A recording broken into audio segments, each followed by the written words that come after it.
ಸರ್ಕಾರಕ್ಕೆ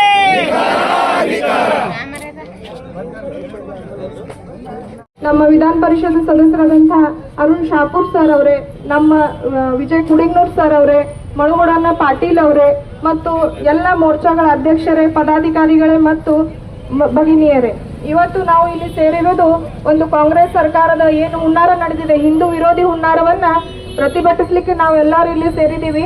ಮೊದಲಿಗೆ ಹೇಳ್ಬೇಕಂದ್ರೆ ಇದೀಗ ರಾಜ್ಯದಲ್ಲಿ ಸುಮಾರು 76,000 ಕೋಟಿ ಗುತ್ತಿಗೆದಾರರ ಹಣವನ್ನ ಪಾವತಿಸುವುದು ಬಾಕಿ ಇದೆ. ಅದರಲ್ಲಿ ಮತ್ತೊಂದು ಈ ಸರ್ಕಾರ ಹುನ್ನಾರವನ್ನ ನಡೆಸಿದೆ. ಈಗ ಇವತ್ತು ಯಾರದೇ ಆಗ್ಲಿ 3-4 ವರ್ಷಗಳಿಂದ ಎಲ್ಲ ಬಿಲ್ಗಳು ಇನ್ನ ಬಾಕಿ ಇದೆ. ಯಾವುದೇ ಬಿಲ್ ಪಾವತಿಯನ್ನ ಈ ಸರ್ಕಾರ ಮಾಡಿಲ್ಲ. ಇದೇನು ಫ್ರೀ ಗ್ಯಾರಂಟಿಗಳು ಕೊಡ್ತಿದ್ದಾರೆ, ಆ ಫ್ರೀ ಗ್ಯಾರಂಟಿ ಒಂದು ವಿಷಯವನ್ನ ಇಟ್ಕೊಂಡು ಗುತ್ತಿಗೆದಾರರ ಹಣವನ್ನ ಇನ್ನೂ ತನ ಮರುಪಾವತಿಗೊಳಿಸಲಿಲ್ಲ. ಅದಕ್ಕೋಸ್ಕರ ಇವತ್ತು ಗುತ್ತಿಗೆದಾರ ತಮ್ಮ ವ್ಯವಸಾಯವನ್ನ ಬಿಟ್ಟು ಬೇರೆ ಕಡೆ ಅಲ್ಲೇ ಹೋಗ್ತಿದ್ದಾರೆ. ಹೀಗಾದ್ರೆ ಈ ರಾಜ್ಯದ ಪರಿಸ್ಥಿತಿ ಏನಾಗಬಹುದು? ಈಗ ಡೆವಲಪ್ಮೆಂಟ್ ಅನ್ನೋದು ಶೂನ್ಯ ಆಗಿದೆ ಈ ಸರ್ಕಾರ ಒಳಗ. ಈ ವೇದಿಕೆ ಮುಖಾಂತರ ನಾನು ಹೇಳಿಕ್ ಬಯಸ್ತೀನಿ, ನೀವು ಮೀಸಲಾತಿ ಕೊಡೋದು ತಮ್ಮ ಅಧಿಕಾರ ಉಳಿಸ್ಲಿಕ್ಕೆ, ತಮ್ಮ ಒಂದು ಹೆಸರನ್ನ ಉಳಿಸ್ಲಿಕ್ಕೆ, ಕೆಲವೊಂದು ಸಮಾಜದ ಒಂದು 4% ಜನರಿಗೆ ಮಾತ್ರ ನೀವು ನಿಮ್ಮ ಮತ ಓಲೈಕೆ ಮಾಡಿ ಮತ ಬ್ಯಾಂಕ್ ಅನ್ನ ಗಟ್ಟಿ ಮಾಡ್ಕೊಳ್ಳೋದಕ್ಕೋಸ್ಕರ ಇದೇನು ಹುನ್ನಾರ ನಡೆಸಿದ್ರ ಇದು ತಕ್ಷಣ ಬಂದ್ ಮಾಡಬೇಕು ಮತ್ತು ಸಾಮಾನ್ಯ ಜನರಿಗೆ ನ್ಯಾಯ ಒದಗಿಸ್ಕೊಡ್ಬೇಕು. ಇದೇನು ಹಿಂದ್ಗಡೆ ಯಾವ ಗುತ್ತಿಗೆದಾರ ಅದರ ಅವರೆಲ್ಲ ಗುತ್ತಿಗೆದಾರರ ಬಿಲ್ ಅನ್ನ ನೀವು ಪಾವತಿಗೊಳಿಸಿ ಅವರನ್ನ ಈ ಸಂಕಷ್ಟದಿಂದ ಪಾರು ಮಾಡಬೇಕು. ಇಲ್ಲಾಂದ್ರೆ ನಮ್ಮ ಕರ್ನಾಟಕ ಸರ್ಕಾರದ ಯಾವುದೇ ರೀತಿಯಲ್ಲಿ ಅಭಿವೃದ್ಧಿ ಆಗ್ಲಿಕ್ಕೆ ಸಾಧ್ಯವಿಲ್ಲ. ಈ ಸಂದರ್ಭದಲ್ಲಿ ನಾನು ಇಷ್ಟು ಮಾತಾಡ್ಲಿಕ್ಕೆ ನಾವು ಅವಕಾಶ ಮಾಡಿಕೊಟ್ಟಿದ್ದಕ್ಕೆ ಎಲ್ಲರಿಗೂ ವಂದಿಸಿ ನಾನು 2 ಮಾತುಗಳು ಮುಗಿಸ್ತೀನಿ. ಧನ್ಯವಾದ. ಕಾಂಗ್ರೆಸ್ನವರು ಹನಿ ಟ್ರ್ಯಾಪ್ ನಂತಹ ಗೊಂದಲಗಳಲ್ಲಿ ಮುಳುಗಿಸುವಂತ ಕುಕೃತ್ಯವನ್ನ ಎಸಗುತ್ತಿದ್ದಾರೆ. ಯಾವ ಮಹಾನ್ ಸಾಧನೆಗಾಗಿ, ಯಾವ ಜನಹಿತಕ್ಕಾಗಿ ಈ ರೀತಿಯ ವಿಷಯಗಳನ್ನ ಸದನಕ್ಕೆ ತರ್ತಿದ್ದಾರೆ ಅಂತ ನಮ್ಗೆ ಗೊತ್ತಾಗ್ತಿಲ್ಲ. ಆದ್ರೆ ಒಂದ್ ಮಾತ್ರ ಸ್ಪಷ್ಟ, ಕಾಂಗ್ರೆಸ್ಸಿನ ಆಂತರಿಕ ಗೊಂದಲಗಳು. ನನ್ನ ಬಣ ಮುಖ್ಯಮಂತ್ರಿ ಆಗ್ಬೇಕು, ನಿನ್ನ ಬಣ ಮುಖ್ಯಮಂತ್ರಿ ಆಗ್ಬೇಕು, ಸಿದ್ದರಾಮಯ್ಯನವರು ಹಿಂದೆ ನಿಂತು ಯಾರ್ಯಾರು ಹೇಳಿಕೆ ಕೊಟ್ಟರು ಅವ್ರನ್ನೆಲ್ಲ ಮುಗಿಸೋ ಪ್ರಯತ್ನ ಅಂತೇಳಿ ಇನ್ನೊಬ್ಬ ಕ್ಯಾಬಿನೆಟ್ ಸಚಿವರಾಗಿರುವಂತ ಸನ್ಮಾನ್ಯ ಶ್ರೀ ಜಾರಕಿಹೊಳಿ ಅವರು ಹೇಳಿದ್ದಾರೆ. ಅಂದ್ರೆ ಯಾರು ಕಾಂಗ್ರೆಸ್ನೊಳಗ ನಾವು ಮಾತಾಡ್ತೇವೆ, ನಮ್ಮನ್ನ ಮುಗಿಸೋ ಪ್ರಯತ್ನ ನಡೆದಿದೆ ಅನ್ನುವಂತ ಚರ್ಚೆ ಮಾಡ್ತಿದ್ದಾರೆ.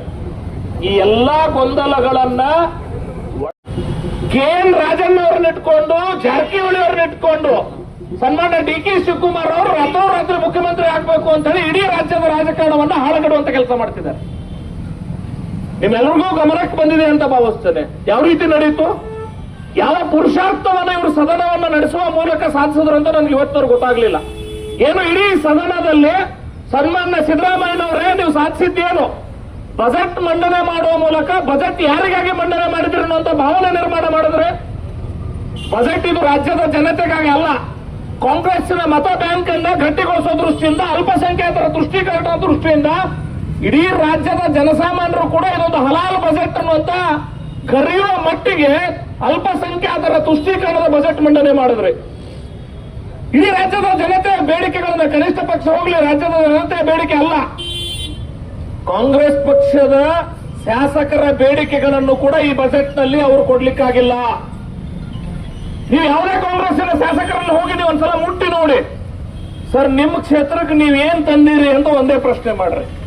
ನಾನು ಭಾರಿ ಕಷ್ಟ ಅನಿಸಿದ್ದೇನು ಅಂತ ಹೇಳಿದ್ರೆ, ಯಾವುದೇ ಕಾಂಗ್ರೆಸ್ಸಿನ ಶಾಸಕರಿಗೆ ಶಾಸಕಾಂಗ ಪಕ್ಷದಲ್ಲೂ ಧ್ವನಿ ಇರದೇ ಇರುವ ಹಾಗೆ, ಸದನದಲ್ಲೂ ಧ್ವನಿ ಇರದೇ ಇರುವ ಹಾಗೆ, ಬೆಳಗಾವಿಯ ಸದನದ ಸಂದರ್ಭದಲ್ಲಿ ಕೊನೆ 4 ಜನ ಯಾವುದಕ್ಕೆ ಹಾಳು ಮಾಡಿದ್ರು?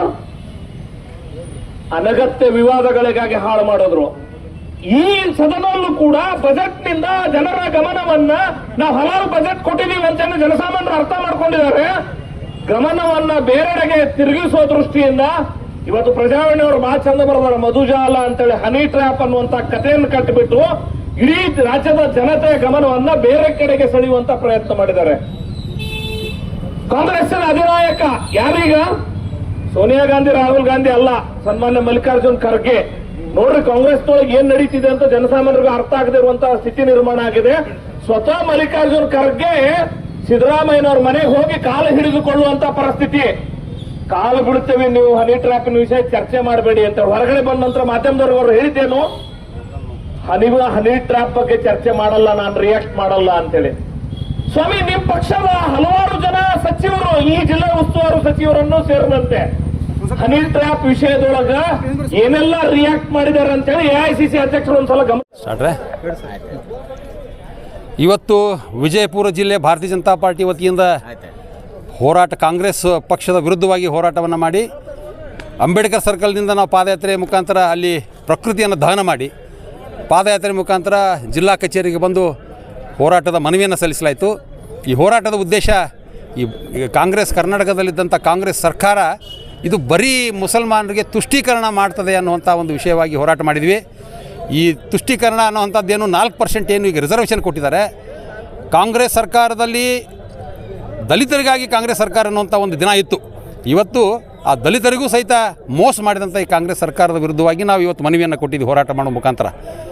ಯಾಕಂದರೆ 36,000 ಕೋಟಿ STP TSPಯಲ್ಲಿದ್ದಂಥ ವಿಶೇಷವಾಗಿ ದಲಿತರ ಅಭಿವೃದ್ಧಿಗಾಗಿ, ದಲಿತರ ಕಾಲನಿ ಅಭಿವೃದ್ಧಿಗಾಗಿ, ದಲಿತರ ಒಟ್ಟು ಅಭಿವೃದ್ಧಿಗಾಗಿ ಇದ್ದಂಥ ದುಡ್ಡನ್ನು ಡಾಕ್ಟರ್ ಬಾಬಾ ಸಾಹೇಬ್ ಅಂಬೇಡ್ಕರ್ ಅವರು ಬರೆದಂಥ ಸಂವಿಧಾನಕ್ಕೆ ಸಂಪೂರ್ಣವಾಗಿ ಏನು ಮೋಸ ಮಾಡಿ, ಅದಕ್ಕೆ ಅನ್ಯಾಯ ಮಾಡಿ, ಏನು ನಮ್ಮ ದಲಿತರಿಗೆ ಅಭಿವೃದ್ಧಿ ಇಟ್ಟಂಥ ದುಡ್ಡನ್ನು ಸಂಪೂರ್ಣವಾಗಿ ಈ ಗ್ಯಾರಂಟಿ ವಾರಂಟಿಗೆ ಬಳಸಿದ್ದಾರೆ ಅನ್ನುವಂಥ ವಿರೋಧವನ್ನು ಮಾಡಿ ಇವತ್ತು ಕಾಂಗ್ರೆಸ್ ಸರ್ಕಾರ ಬರೀ ಮುಸಲ್ಮಾನರಿಗೆ ತುಷ್ಟೀಕರಣ ಮಾಡುವಂಥ ವ್ಯವಸ್ಥೆಯಿಂದ 4% ಘೋಷಣೆ ಮಾಡಿದಂಥ ಈ ಸರ್ಕಾರಕ್ಕೆ ನಾವು ಧಿಕ್ಕಾರ ಕೂಗಲಿಕ್ಕೆ ಇವತ್ತು ಹೋರಾಟ ಮಾಡಿದ್ದೇವೆ.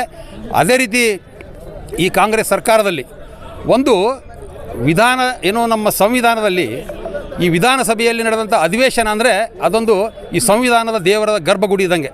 ಆ ಗರ್ಭಗುಡಿಯಲ್ಲಿ ಕೊನೆಯ ದಿನ ಅಧಿವೇಶನ ಮುಕ್ತಾಯವಾಗುವ ಕೊನೆಯ ದಿನದಲ್ಲಿ ಅಭಿವೃದ್ಧಿ ಬಗ್ಗೆ ಚಿಂತನೆ ಇಲ್ಲ, ಯಾವ ಕಾಂಟ್ರಾಕ್ಟರ್ಸ್ಗಳಿಗೂ ಕೊಡುವಂಥ ಬಿಲ್ ಪೇಮೆಂಟ್ಗಳ ಬಗ್ಗೆ ಚಿಂತೆ ಇಲ್ಲ. 80,000 ಕೋಟಿಗಿಂತ ಹೆಚ್ಚಿಗೆ ಬಿಲ್ ಕೊಡುವಂಥ ಪೆಂಡಿಂಗ್ ಉಳಿಸ್ಕೊಂಡು ಇವತ್ತು ಅಲ್ಲಿ ಯಾವುದೋ ಏನು ಹನಿ ಟ್ರ್ಯಾಪ್ ಬಗ್ಗೆ ವಿಷಯವಾಗಿ ಚರ್ಚೆ ಮಾಡ್ತಾರೆ. ಹನಿ ಟ್ರ್ಯಾಪ್ ಮಾಡುವಂಥ ಚರ್ಚೆ ಅಧಿವೇಶನದಲ್ಲಿ ಮಾಡುವಂಥದ್ದು ಅವಶ್ಯಕತೆ ಇತ್ತಾ, ಅಥವಾ ಅವರ ಒಂದು ಮುಖ್ಯಮಂತ್ರಿಗಳ ಸ್ಥಾನ ಪಲ್ಲಟವನ್ನು ಮಾಡಲಿಕ್ಕೆ ಹನಿ ಟ್ರ್ಯಾಪನ್ನು ಬಳಸ್ತಾ ಇದ್ದಾರೆ? ಎಷ್ಟು ದುರ್ಬಳಕೆ ಮಾಡ್ತಕ್ಕಂಥ ಕೆಲಸವನ್ನು ಈ ಕಾಂಗ್ರೆಸ್ ಸರ್ಕಾರ ಮಾಡ್ತಾ ಇದೆ. ಇದು ನೇರವಾಗಿ ಡಾಕ್ಟರ್ ಬಾಬಾ ಸಾಹೇಬ್ ಅಂಬೇಡ್ಕರ್ ಅವರಿಗೆ ಒಂದು ಅನ್ಯಾಯ. ಇವತ್ತು ಕಾಂಗ್ರೆಸ್ ಸರ್ಕಾರದ ಅಲ್ಪಸಂಖ್ಯಾತರ ಓಲೈಕೆ ತುಷ್ಟೀಕರಣ ರಾಜಕಾರಣ ವಿರುದ್ಧ, ಅದೇ ರೀತಿ ಇವತ್ತು ಹನಿ ಟ್ರ್ಯಾಪ್ ವಿಷಯವಾಗಿ ನಮ್ಮ ಭಾರತೀಯ ಜನತಾ ಪಕ್ಷ ಶಾಸಕರು ಹೋರಾಟ ಕೇಳಿದಾಗ, ಅದರ ವಿರುದ್ಧ ಹೋರಾಟ ಕೇಳಿದಾಗ ಅವರನ್ನು ಅಮಾನತುಗೊಳಿಸ್ತಕ್ಕಂಥದ್ದು ಇರ್ಬೋದು. ಒಟ್ಟಾರೆ ಕಾಂಗ್ರೆಸ್ ಸರ್ಕಾರದ ಅವಧಿಯಲ್ಲಿ ಈ ದುರಾಡಳಿತ ನಡೀತಾ ಇದೆ. ಆ ಆಡಳಿತ ವಿರುದ್ಧ ಇವತ್ತು ಬಿಜಾಪುರಲ್ಲಿ ಹೋರಾಟ ಹಮ್ಮಿಕೊಂಡಿದ್ದೀವಿ. ಒಟ್ಟಾಗಿ ಇವತ್ತು ಕಾಂಗ್ರೆಸ್ ಸರ್ಕಾರದಲ್ಲಿ ಹೋರಾಟಗಳೇ ನಡೆದವು. ಹೋರಾಟ ಬಿಟ್ಟರೆ ಬೇರೆ ಇಲ್ಲ. ಯಾಕಂದ್ರೆ ಯಾರಿಗೂ ಕೂಡ ಸಮಾಧಾನ ಇಲ್ಲದಂಥ ಪರಿಸ್ಥಿತಿಯಲ್ಲಿ ಇವತ್ತು ರಾಜ್ಯ ಸರ್ಕಾರದ ಜನತೆ ಇದೆ. ಇವತ್ತು ಹೋರಾಟ ಕೇಳಿದ್ರೆ 10ಕ್ಕೆ ತನಕ ಕೆಲಸ. ಇವತ್ತು ಶಾಸಕರನ್ನ 10ಕ್ಕೆ ತನಕ ಕೆಲಸ ಮಾಡಿದ್ರಿ. ಇವತ್ತು ಮಾನ್ಯ ಬೆಳಗಾವಿ ಅಧಿವೇಶನದಲ್ಲಿ ಪಂಚಮಸಾಲಿ ಸಮಾಜ 2A ಮೀಸಲಾತಿ ಕೇಳಿದಾಗ ಅವ್ರಿಗೆ ಲಾಠಿ ಚಾರ್ಜ್ ಮಾಡಿದ್ರಿ. ಒಟ್ಟಾಗಿ ನಿಮ್ಮ